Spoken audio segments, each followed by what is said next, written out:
Bom dia, oitavo ano. Estamos começando mais uma aula de geografia. Espero, desejo que esteja todo mundo bem. Estou sentindo falta da participação de alguns alunos, mas enfim, espero que esteja todo mundo bem. Então, gente, na aula passada a gente falou sobre os climas da América e a gente vai dar continuidade ao capítulo hoje, só que com foco na vegetação original do continente americano. Gostaria que todos prestassem atenção. Eu sei que às vezes não parece um conteúdo tão atrativo assim, né? Então, mas eu gostaria da compreensão, da colaboração de todo mundo e da participação também lá no grupo, seja para fazer alguma pergunta, seja para falar o que achou de interessante. Então, conto com a colaboração de todo mundo.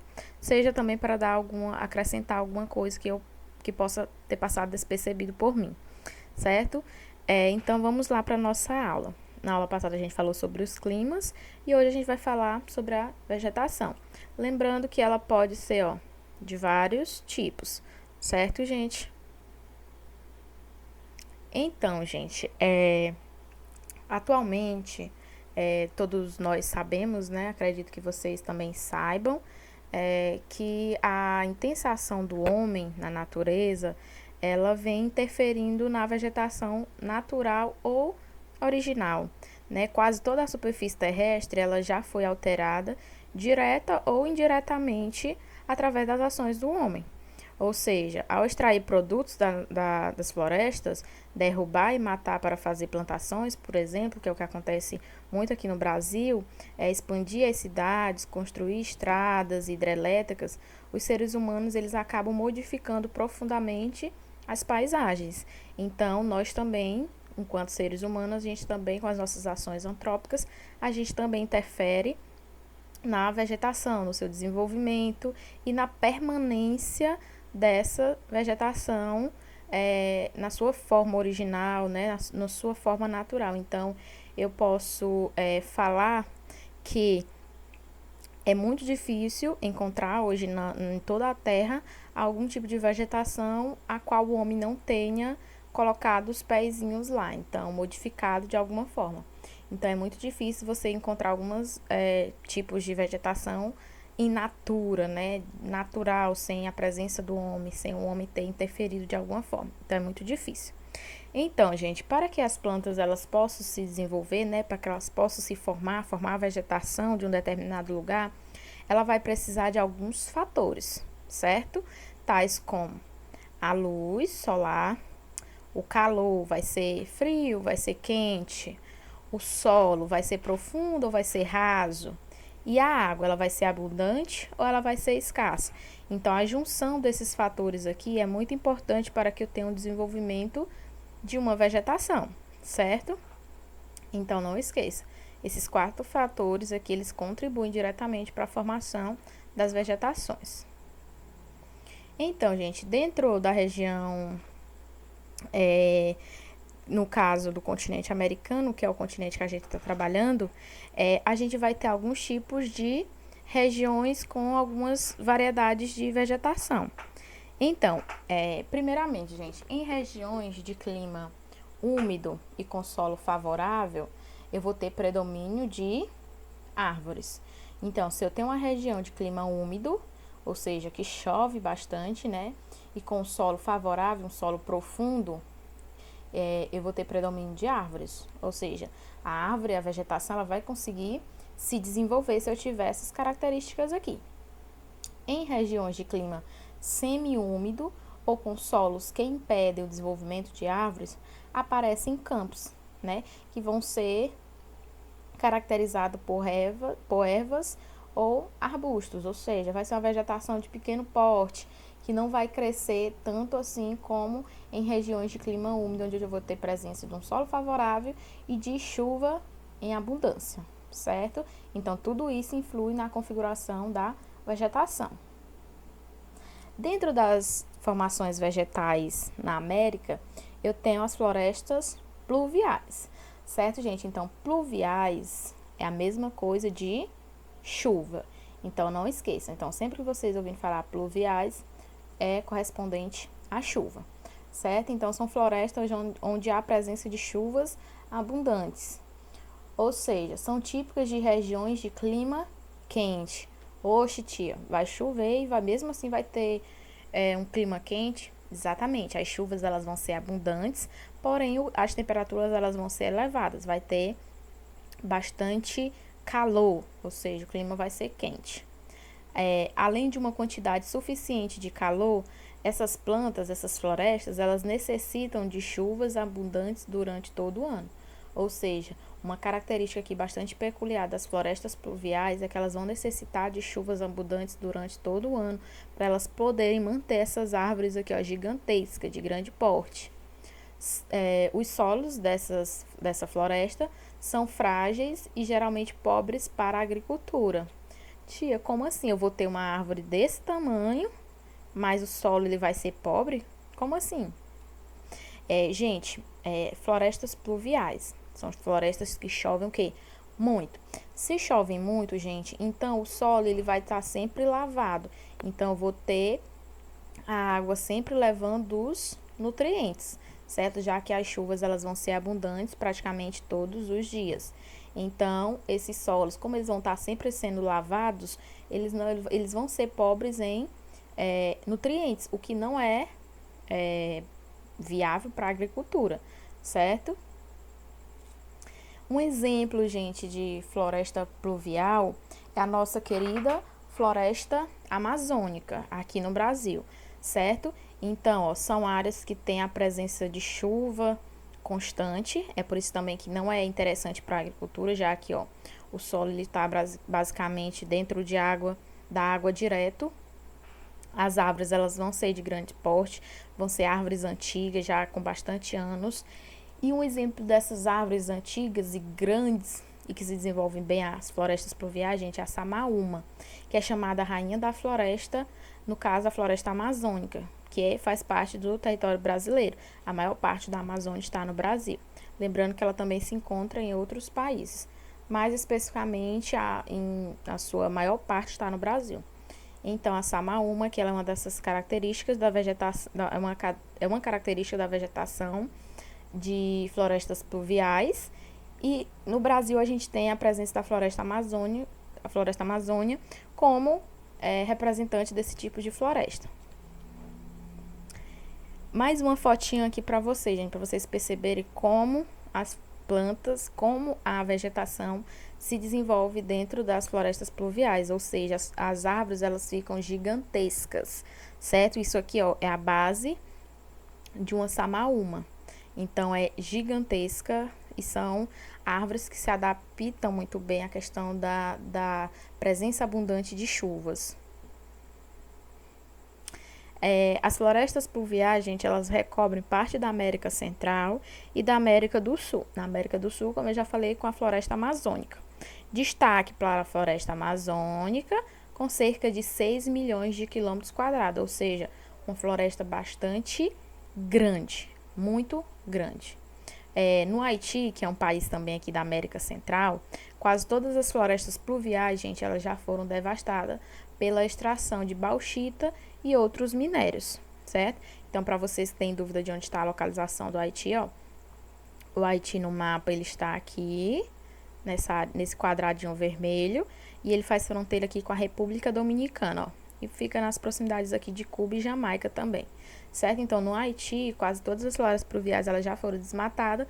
No Brasil, a gente sabe, né, que o processo de devastação da Amazônia também é grande. Então, são áreas que precisam, sim, serem preservadas para que a gente possa ter e se beneficiar dessa floresta por muitos e muitos anos.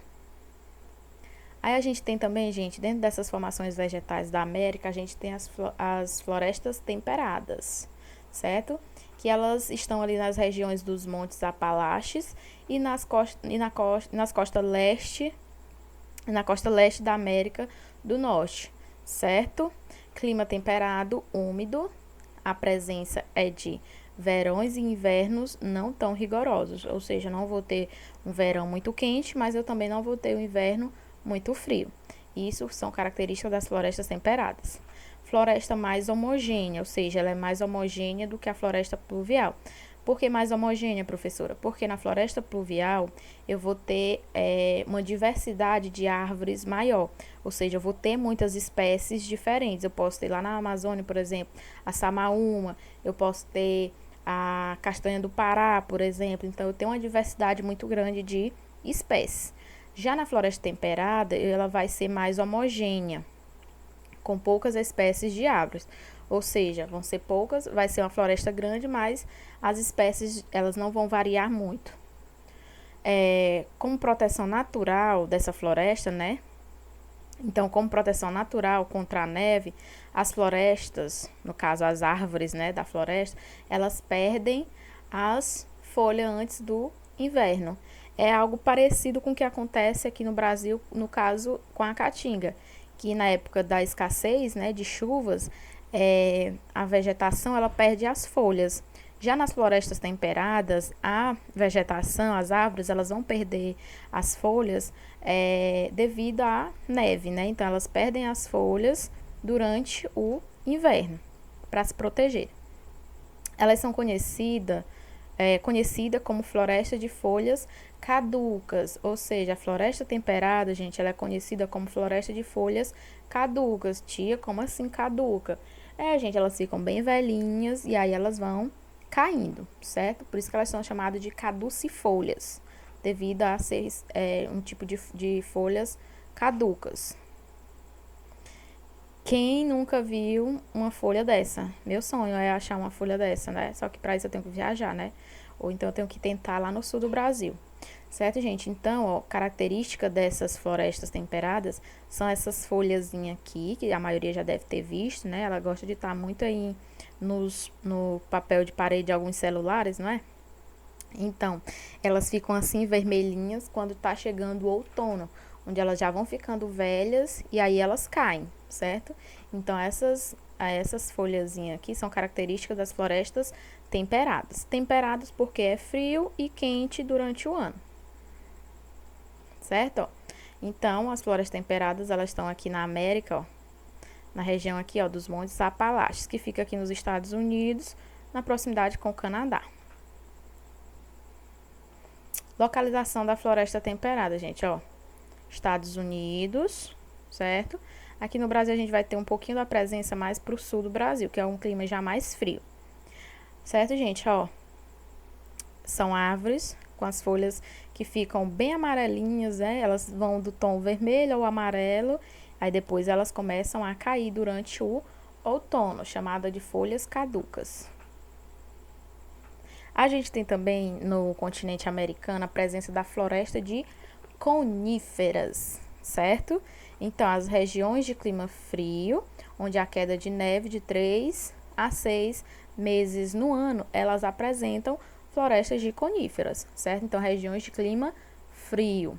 As árvores apresentam um aparelho reprodutor em forma de cone. Um exemplo são os pinheiros e os cipestres, certo? Então, elas vão ter aqui os seus órgãos reprodutores em forma de cone, por isso chamado de floresta de coníferas, localizadas no norte do Canadá. Então, aqui na América, a gente só encontra no norte do Canadá, porque é uma região bem mais fria e que neva de 3 a 6 meses no ano, certo? E aqui a gente usa alguns lugares, né, que tem a presença das árvores de coníferas, eles vão usar essas árvores como árvores de Natal, não é isso? Aí eles vão enfeitar, cortam e enfeitam, certo? Lembrando, gente, que essas florestas aqui, por elas terem as árvores aqui, ó, a mesma espécie, tudo uma juntinha da outra, elas vão ser bastante utilizadas na indústria para confecção de papel, celulose, madeira, utilização também para árvores, né, no período do Natal. Então, elas também têm uma rentabilidade econômica muito alta. A gente tem também os campos tropicais, certo? Que predomina o clima quente e semiúmido. Então, sempre que vocês ouvirem falar tropicais, sempre tenham em mente que vai ser quente, vai ter muito sol. Ocorre em campos com arbustos e árvores esparsas. No Brasil, os campos tropicais, gente, eles são chamados de cerrado e ilhamos na planície do Orinoco, na Venezuela. Então, na Venezuela, eles são chamados, né, os campos tropicais de ilhamos. No Brasil, os campos tropicais são chamados de cerrado. Então, todo mundo já deve ter estudado um pouquinho sobre o cerrado, né? Então, características do cerrado, ó. A vegetação vai ser de pequeno porte, os galhos aqui vão ser retorcidos, né? Aqui é o ipê, que é uma árvore característica do cerrado. Vai ter muita presença de graminha, ó, uma vegetação mais rasteira, e árvores vão ser espaçadas, viu, gente? E com galhos retorcidos, casca grossa. Então, esses são características dos campos tropicais. No Brasil, lembrando, eles são chamados de cerrados. E aí a gente tem também as pradarias, gente. No sul da planície canadense e na planície do Mississippi são onde as pradarias são encontradas, certo? Clima predominante nas pradarias é o clima temperado continental, certo? Então, esse clima temperado continental, ele já é um pouco mais quente. Ou seja, ó, verões quentes e invernos muito frios. Então, no clima temperado tropical, eu vou ter verões quentes e os invernos muito frios. Que é o que acontece aqui no Brasil, gente. O que acontece aqui no Brasil já é diferente. A gente tem os invernos quentes e os verões com climas mais, com temperaturas mais amenas, certo? Então, aqui chove no verão e escassez de chuva no inverno. Então, lá é diferente. Nas planícies canadenses e do Mississippi, nos Estados Unidos. Na América do Sul, as pradarias aparecem na planície platina, certo? Ali próximo ao Rio do Prata. Na Argentina e Uruguai são chamados de pampas. Aqui no Brasil também, não só na Argentina e no Uruguai, mas no Brasil também, gente, as pradarias são chamadas de pampas. Principalmente no sul do Brasil, também conhecido como os pampas gaúchos. Então, vocês já devem ter visto falar, não é isso? Ouvido falar. Então, os pampas, aqui no Brasil, eles estão presentes lá no sul. Que são caracterizados, gente, por áreas planas, a vegetação é de pequeno porte, certo? Ótimo por gado, para as ovelhas. Então, ele também é muito utilizado economicamente para a criação de animais. Vegetação desértica, né, gente? Essa aqui a gente acho que é a que a gente já olha e já sabe mais ou menos o que vai ter como característica, né? Então, a vegetação desértica, ela ocorre nas áreas desérticas do oeste americano, ali próximo ao Arizona, certo? Então, a gente tem também o deserto do Arizona, da Patagônia, da costa do Peru e do norte do Chile, certo? Então, vegetação desértica. Então, no continente americano, a gente também tem áreas vegetação do tipo desértica, certo? A vegetação reflete a falta de água, ou seja, lá no início a gente falou como a água ela interfere na questão da vegetação, certo? Então, se eu tenho uma abundância de água, como lá nas florestas pluviais, eu vou ter árvores gigantescas, de grande porte. Se eu tenho a escassez de água, eu já vou ter o que, ó?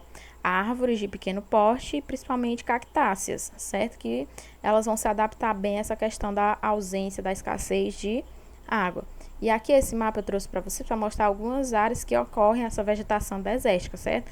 Aqui, ó, nos Estados Unidos, na costa oeste, certo? No Brasil, a gente não tem área vegetação desértica, a gente tem o semiárido, que é lá no sertão nordestino, mas deserto a gente não tem ainda. Lembrando que algumas áreas do Brasil já estão em processo de desertificação, ou seja, a vegetação desaparecendo, o solo ficando erodido. Mas a gente ainda não tem áreas confirmadas como do tipo vegetação, certo? Então, características dessas áreas, ó, cactáceas, arbustos de pequeno porte, certo? Aí a gente tem também, por último, né, a tundra, gente, que ela se encontra nas extremidades setentrionais do continente americano, ou seja, no norte do continente americano, onde o gelo cobre o solo durante mais da metade do ano. Ou seja, a tundra, gente, ela vai ocorrer principalmente em áreas com a presença de gelo, áreas que passam uma parte do ano congelada. O clima é o subpolar, por isso que vai ser, o solo vai ser vai ter gelo, a presença do gelo, porque o clima é subpolar. A temperatura mais quente, gente, chega aos 10 graus Celsius. Tem um ciclo vegetativo curto, ou seja, restrita ao breve verão, ou seja, então a vegetação de tundra ela só vai existir no verão. Rapidamente cresce, floresce e frutifica, ou seja, depois que o gelo desaparece, que chega o verão, ela rapidamente vai crescer, né? Vai crescer, vai florescer, frutificar e depois ela vai desaparecer durante o inverno. Então, ela só vai durar durante o verão, certo? Então, isso é uma característica da trunda. Então, gente, a gente está terminando aqui mais uma aula. Tentei ser breve, desculpa se eu atropelei as palavras, para não ficar tão extenso e a gente não perder muito tempo, certo? Espero que vocês tenham compreendido os tipos de vegetação do continente americano, né, com as florestas pluviais, a vegetação desértica, a tundra, as pradarias, os campos tropicais, a floresta temperada, as florestas de coníferas. Então, espero que vocês tenham conseguido entender o que é cada uma delas e principalmente as características. Utilizem o livro para estudar mais e qualquer dúvida, estou à disposição de vocês lá no grupo. E também depois de terminar nossas aulas, se vocês tiverem dúvida ainda, vocês podem me procurar. Certo, gente? Beijo em todos. Façam as atividades, gente. Não esqueçam das atividades. Não precisa ser no dia da aula para entregar, mas que vocês não esqueçam de mandar essas atividades, porque elas vão servir para vocês como nota. E não esqueça que participação também conta, certo? Então, beijo em todos. Fiquem bem.